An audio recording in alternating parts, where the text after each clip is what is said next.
Être mis en concurrence, c'est insupportable. Avoir un client qui vous dit votre concurrent, il fait le même produit ou le même service que vous, il est drôlement moins cher, ça fait partie des plus grandes angoisses que les commerciaux vivent au quotidien.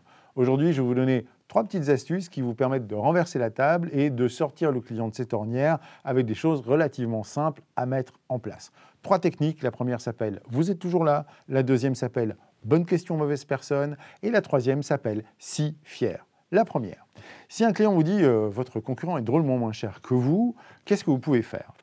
Je lui réponds ceci, je lui dis écoutez, c'est très intéressant ce que vous me dites et vous faites bien d'en parler, mais moi j'ai une question à vous poser. Vous êtes toujours là? C'est-à-dire que vous êtes encore en train de m'en parler avec moi, vous n'avez pas décidé de sauter sur l'offre de mon concurrent, alors que justement il a un prix très attractif et que pour ce que vous me dites, il fait le même produit ou le même service que moi. Donc ma question est la suivante, qu'est-ce que vous faites toujours là? Qu'est-ce qu'on fait toujours ensemble en train de discuter de ça? Parce que, on va se dire la vérité, s'il vous donne encore une chance d'adapter vos tarifs ou de vous aligner, c'est que quelque part il a peut-être vu chez vous quelque chose qu'il ne trouve pas chez l'autre, auquel cas il aurait déjà signé ailleurs. Attention, certains commerciaux disent « Qu'est-ce que je réponds s'il me dit « C'est vous qui avez donné rendez-vous ». Voilà pourquoi je suis là. Ben, répondez-lui très platement « Ok, c'est vrai, c'est moi qui ai sollicité ce rendez-vous et je l'ai obtenu, mais vous avez une très bonne offre sur la table. Pourquoi n'avez-vous pas tout simplement annulé? Vous auriez pu simplement me dire « Non, on ne le fait plus, j'ai trouvé chaussure à mon pied ». Or, vous ne l'avez pas fait. Donc, je pense que quelque part, vous trouvez chez moi quelque chose que vous n'avez pas forcément vu ailleurs et ça m'intéresse de savoir pourquoi, même si je vous laisse aller travailler ailleurs. Vous rentrez dans le jeu, vous re-rentrez dans le game.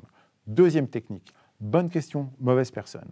Je dis au client qui me dit votre concurrent fait moins cher que vous pour le même produit. Je dis c'est très intéressant ce que vous me dites, vous posez une très bonne question en fait. La question que vous me posez, c'est savoir pourquoi je suis plus cher que lui. Eh bien, votre question est pertinente, mais vous la posez à la mauvaise personne. Parce que la question n'est pas de savoir pourquoi je suis plus cher que lui. Moi, je connais mes prix, je connais le marché et je maîtrise mes coûts. Okay, la question est plutôt de savoir comment lui prétend faire quelque chose de la même qualité que moi à un tarif aussi agressif et attractif. La question n'est pas de savoir ce que moi je vous prends en plus, la question est surtout de savoir ce que lui vous enlève sans vous le dire pour arriver à ce tarif extrêmement concurrentiel. Vous posez une bonne question, mais posez-la à la bonne personne.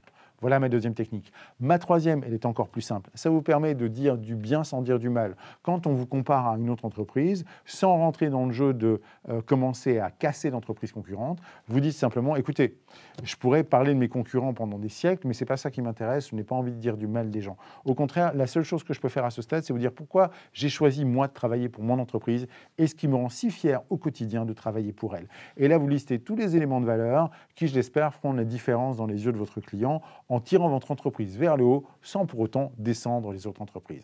Voilà 3 petites techniques simples à mettre en place qui vous permettront, je l'espère, de sortir votre client de l'ornière du « vous êtes plus cher que machin ou bidule ».